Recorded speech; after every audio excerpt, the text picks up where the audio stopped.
We have some breaking news from the president, who just announced he is repositioning nuclear submarines around Russia in response to what he called inflammatory statements from the former Russian president. Trump just posted, quote, based on the highly provocative statements of the former president of Russia, Dmitry Medvedev, who is now the deputy chairman of the Security Council of the Russian Federation, I have ordered 2 nuclear submarines to be positioned in the appropriate regions just in case these foolish and inflammatory statements are more than just words. Words are very important and can often lead to unintended consequences. I hope this will not be one of those instances. He's apparently referring to Medvedev's statements recently criticizing Trump's foreign policy and appearing to reference a nuclear strike. I want to bring in retired Army Colonel Jack Jacobs, MSNBC military analyst. Jack, what signal is Trump trying to send here? What do you make of this back and forth? Well, we have to remember what probably generated all this from Medvedev in the first place. I mean, first of all, as an aside, the tendency to shoot from the hip, and has done so many times in the past. And this may be one of those times. But what the problem that Russia has at the moment is the crippling results of strictures on their economy as a result of the war in Ukraine and the restrictions the United States and its allies have put on the Russian economy. This makes it extremely difficult for the oligarchs who surround Putin, and that includes Medvedev as well. And so it's not surprising that harsh words are coming from the Kremlin. They don't disavow them, but frequently these words are left to dissipate in the ether and nothing ever comes of them. Trump's response Jack, here's my question, because you make such a good point, and the New York Times puts it this way. While Mr. Trump commands the world's most powerful military, Mr. Medvedev is widely seen as a social media attack dog relegated to the periphery of President Putin's inner circle. So why even respond? Part of it has to do with how Trump responds to anything. He doesn't like to come out to look like he is second best in any exchange, even if the exchange like this one probably has no punch to it. So Trump responds to absolutely everything. And this is one reason why we see the kind of response we get from the president at this time. Colonel Jack Jacobs, thanks for getting up quickly on this breaking news. Appreciate that so much.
China and Russia are joining hands, launching one of the world's largest joint military drills. And this comes at a time when tensions between the US and Russia, they have increased to heights unseen since the Cold War. Beijing and Washington are locked into a fierce trade war. More in this next report. Take a look.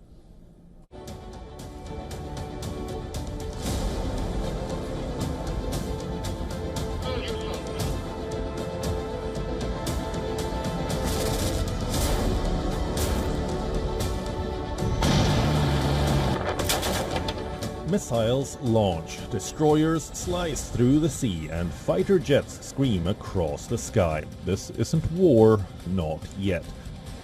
But it's what war would look like if China and Russia fought side by side. And now they're practicing exactly that. Over thousands of troops, dozens of warships, submarines and aircraft from both countries gathered for massive joint military drills in the Sea of Japan, a region bristling with geopolitical tension. The drills include live fire exercises, anti-submarine operations, air defense and simulated amphibious landings. Warships prowled the waves, while jets executed low-altitude formation strikes. Beijing and Moscow say the drills are part of the annual cooperation plan between the two militaries. Both sides will conduct their 6th joint naval patrol in relevant waters of the Pacific. This is part of the annual cooperation plan between the Chinese and Russian militaries. It is not directed against third parties and is unrelated to the current international or regional situation. But the optics are obvious. The timing not accidental. These war games come as the US deepens alliances in the Pacific, bolstering Japan, South Korea, the Philippines and Australia in what Beijing sees as a tightening net. Moscow, on the other hand, is locked in a grinding confrontation with NATO over Ukraine. China and Russia, sensing the strategic encirclement, are making their move loudly. The No Limits partnership between China and Russia, announced just before the Ukraine war, only keeps expanding. Bureau Report, WION, World is One.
I've already put out a statement, and the answer is they are in the region, yeah, where they have to be.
With nuclear submarines lurking off European shores, missile curbs tossed away in a way, and new nuclear bombs appearing on British soil, the world stands on a precipice.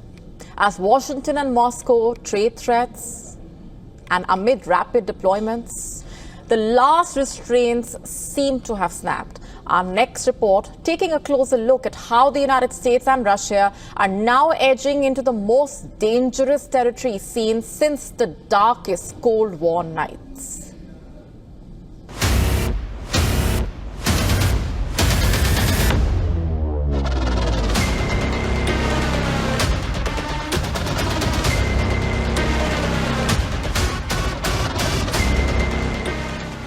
The world is entering a dangerous zone.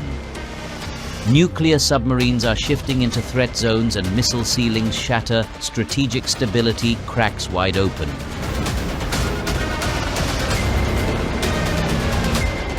It began below the waves. President Trump ordered nuclear submarines moved into striking distance following former Russian President Medvedev's nuclear taunts. 2 American submarines moved swiftly in a calculated message to Moscow.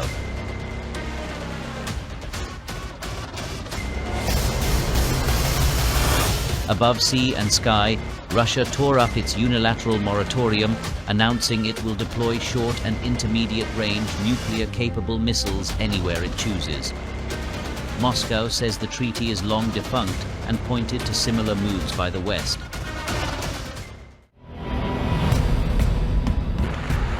The US would be new long-range missiles in Germany starting 2026, prompting the Kremlin's ire.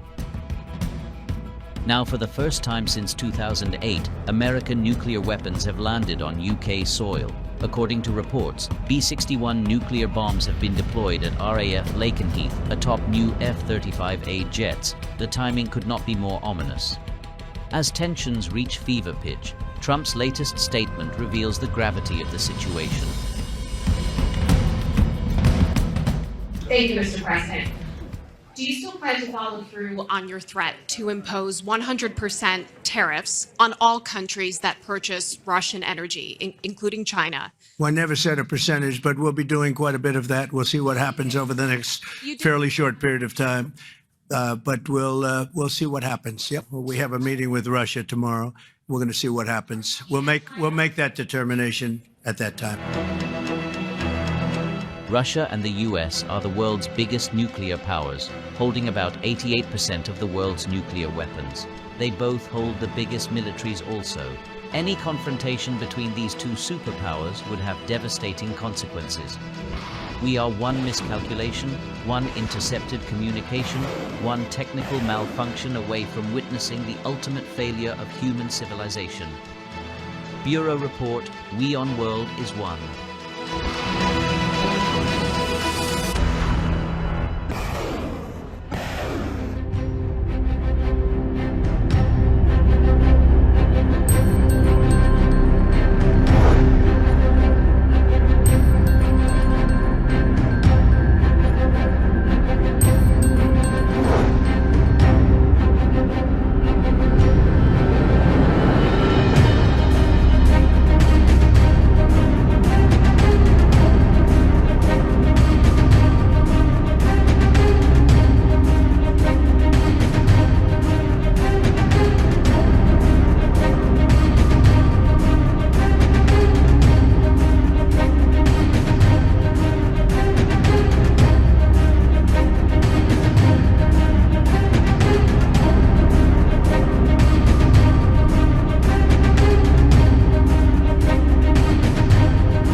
Subscribe to One India and never miss an update.